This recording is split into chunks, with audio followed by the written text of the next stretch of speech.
Okay, today we are coaching and then we're going to do a what's in the bag. What is in that? What's in the bag? It's always an interesting one. My equipment changes all the time. It doesn't actually change all the time, that's a lie. I always seem to revert back to the same irons all the time, even though like Wilson send me some stuff and I try it out and it's really good, and other companies as well. Not a huge amount of companies, but I do chop and change, and then I always seem to revert back. But this morning we're going to go and do some coaching first, then get on with the day, and we'll eventually get round to my what's in the bag. I have got a new driver in the bag just now though, which is really good. I struggle with driver. That's been my weakest point of my game forever, so I do struggle with driver, but now things have changed big time.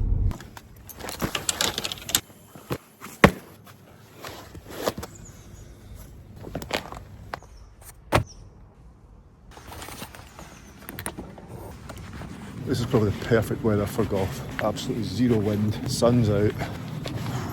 When the sun's out like this, everyone's just happier, eh? Everyone's just in a much better mood. Golf's easier, life's easier. It's an easier world to live in when the weather's good. In Scotland though, that's not always the case. You have to grab these days and run with them.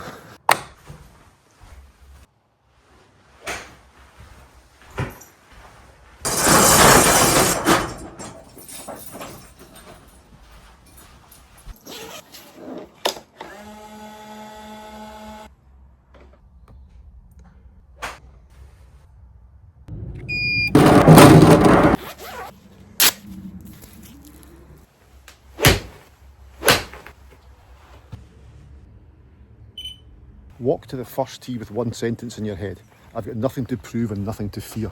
You're not allowed to think about mechanics at all. If your brain drifts to technique, say not today and return to your cue. Athletes, given autonomy, freedom to choose, freedom from judgment, retain motor skills better and perform more consistently. In other words, the more you give yourself permission to f*** up, the less you f*** up.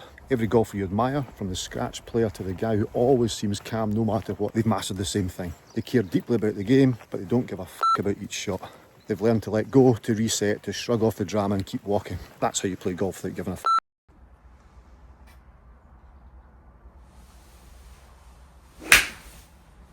We have two levers, left arm's one, club shaft's the other. Yeah. As in lever. Yeah. So you have 1, 2, 3 levers. Yeah. And then in the act of taking these two levers and putting them back into one, it has to go that.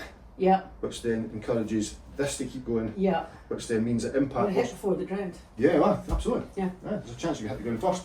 So you're there, now you've got two, but of course with the act of doing that, this is getting thrown. So there's your straight line pre-impact. Yeah, it's the wrong place. Which instead of being at impact, Yeah. So if you'd held on to that angle, not gone so far up here, you'd have been there.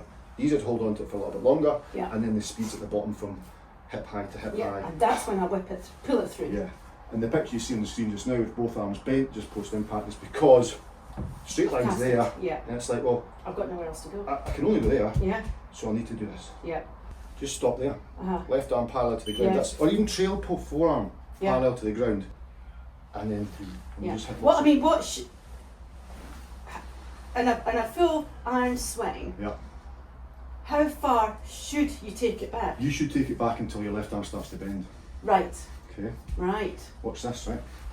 If I go to there, that's as far as I can go before my left arm wants to bend, then that's not enough. No, but you need to rotate. Yeah, I'm not turning my body. No. So if I turn my right shoulder and do that. Yeah, then you've got a right. I'm with you. Hard to hold that. Turn the body, the longer you can go before your arms bends. There you go. So there, to there. So we're trying to there. If we get to there, that feels like you'll hold the angles for a little bit longer, and you'll be faster at the bottom. Yeah. That's the short one. That's the short.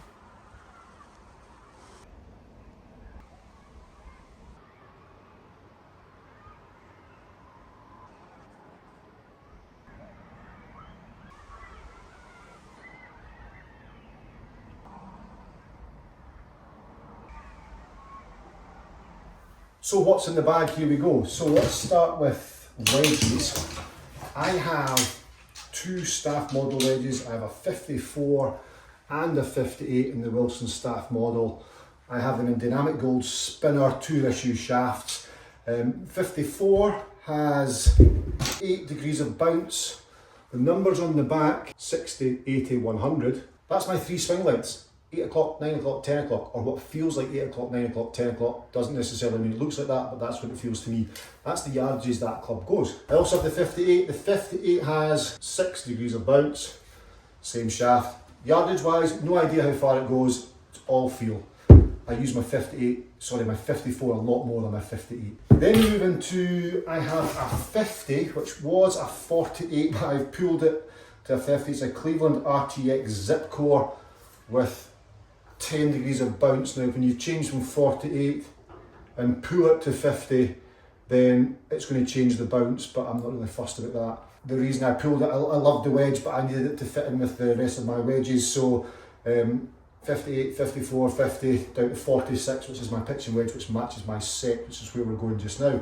The shaft on this, again, dynamic gold spinner, so it matches up with my Wilson wedges.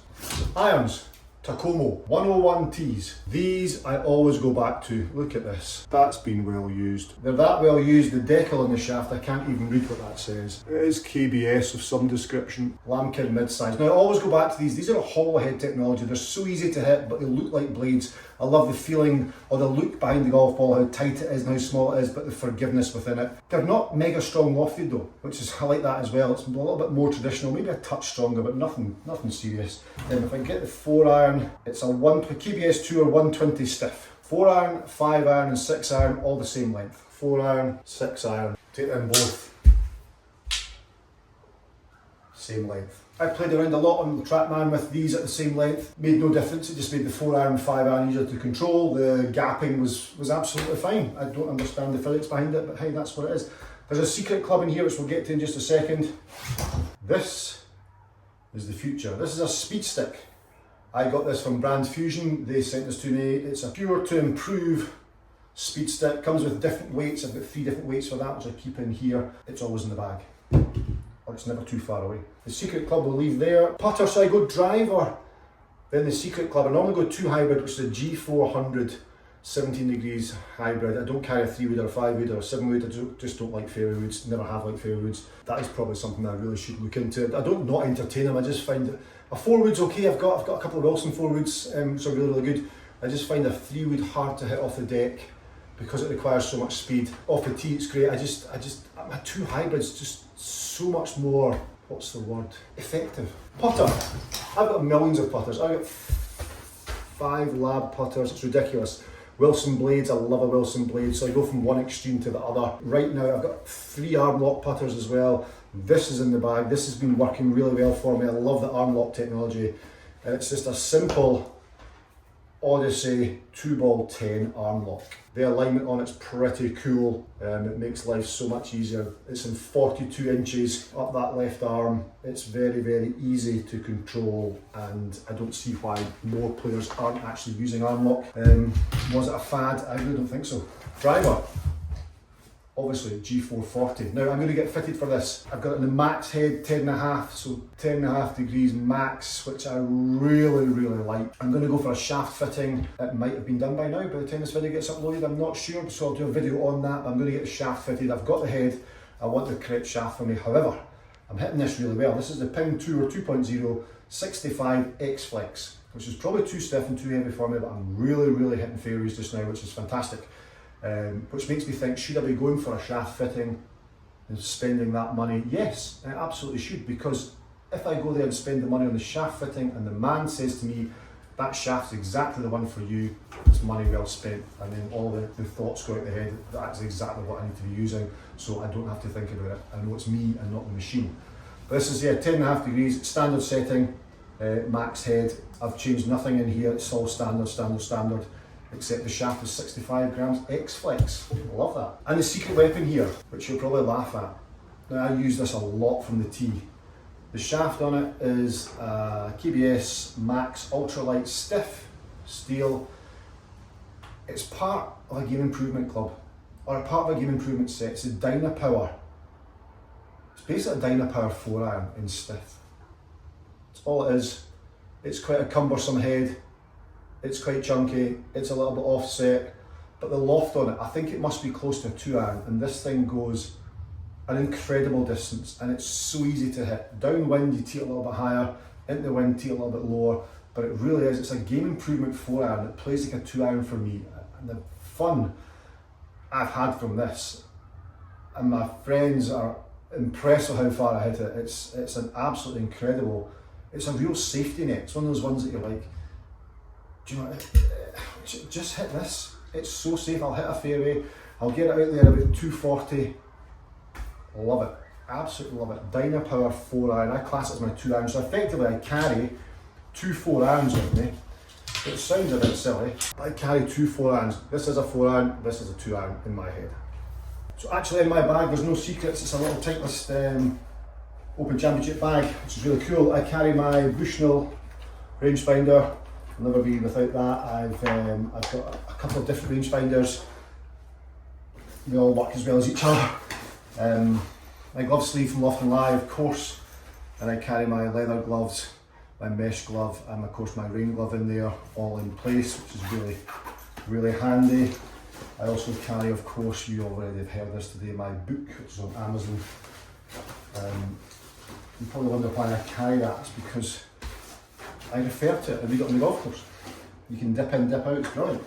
Contact lenses, important. Can't golf without them.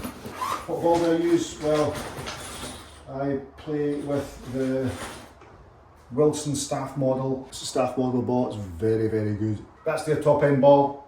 A lot of Wilson guys use that. It's brilliant. Is there anything else in here that you need to know about? I have my arm alarm. You can ask about that. I have teaching aids, so little things that show you where your club face is aiming, because obviously if you're coaching, I don't have a ball marker that I attach to. Some people are quite precious about that, but I have this little thing. White Star Line property, Titanic, which is a souvenir coin that I picked up in the Titanic Museum in Belfast, which is pretty cool. That's it, that's my golf bag. Right, I'm done. I've got my TrackMan on my back, man, got my clubs, and it's way past lunchtime. I've got a serious problem with that. When I start coaching, I just come up here, don't have any lunch, anything with me, and it's now like 2 o'clock in the afternoon, eating nothing all day. I'm going to go and sort that out right now. Quickly before I go though, check out my book. Check out EUREKAGolfSwing.com and let me know what clubs are in your bag. Is there anything in my bag you also have in your bag? I'd love to know that. Right, I'm heading off for lunch this time, and I'll see you soon. Bye bye.